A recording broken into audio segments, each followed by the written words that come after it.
What is going on, guys? Stefan here with you, S&E's Garage. In today's video, we are going to be replacing our bilge pump on our Grady White Seafarer 226 with this Mate fully automatic bilge pump.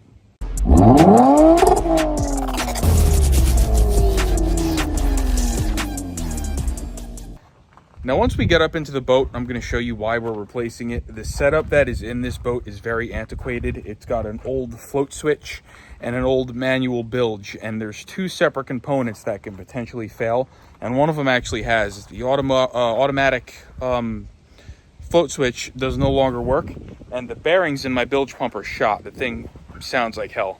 So we're going to go ahead and delete the float switch and replace the bilge pump with this all-in-one unit, and I'm going to show you exactly how to do that. It's actually super easy, especially if your boat is already wired with a 3-wire bilge pump, which is the way this boat is set up. We have a constant hot, we have a switched hot, and we have a ground. The switched hot will turn the pump on manually whenever you want, and then the constant hot will allow that float switch to turn the bilge pump on and off. Let's get into the boat and take a look at what we got. So the first thing you're going to want to do is locate your bilge pump. Ours just happens to be under these access panels here. And if you take a look down, you'll see our very antiquated shore bale float switch and then our Rule 1100 bilge pump.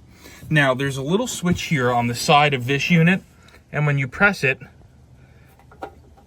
it's supposed to turn our bilge pump on, and it does not. But if we come up here to the helm and hit the aft bilge, it runs, but you can hear the bearings. There we go. Sound like garbage. So we're going to kill two stones with one bird and replace it. Now, the first thing you're going to want to do is trace your wires back to where they connect to wherever they connect. And ours are right here. We have 3 wires going to it. Our brown with a white chaser is our constant. Our other brown is switched, and then our black is a ground. So we're going to go ahead. We're going to disconnect everything down here. I'm going to start taking out all these screws and disconnecting the hose. And then once we have everything out, we'll pull this web of wires up here, kind of try to neaten everything up, and then figure out exactly how we want to reconnect this. All right, guys, so don't mind my kids in the background. They're playing in their pool on the deck. But here is our new bilge pump, and here is our old setup. So what we're trying to do here is trim these wires as far back as we can to avoid having any splices.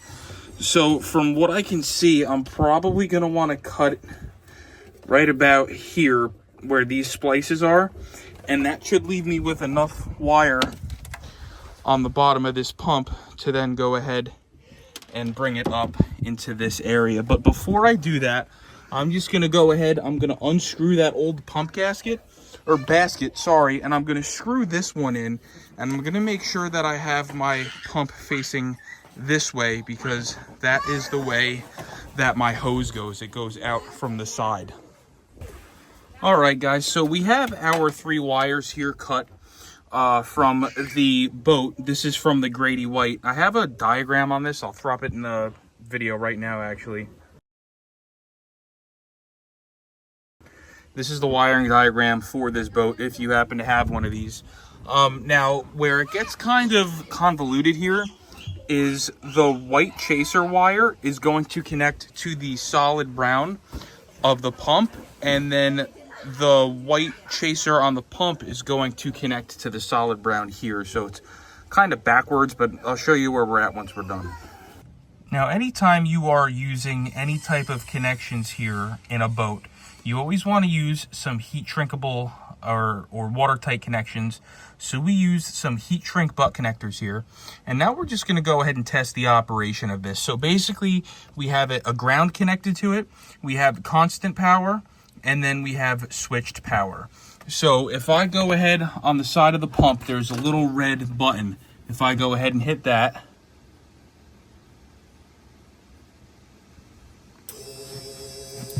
you'll hear the pump cycle on. Now, if I go up to the helm and do the same thing, I'm going to hit the switch up there. You'll also hear the pump cycle on.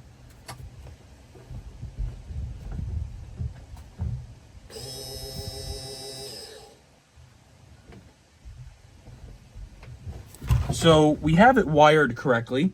So now we're gonna go ahead, we're gonna connect our hose, and then we're gonna zip tie the wires all the way up the hose, and we're gonna make sure that we keep our connections out of the water.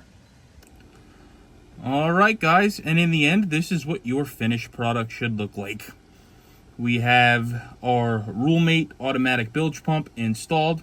We removed our float switch and bilge pump that were separate and installed one integral unit.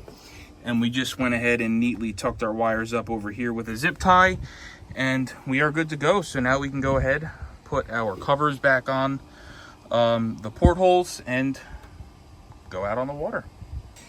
So if this video helped you, please like, share, and subscribe, and we will see you guys next time.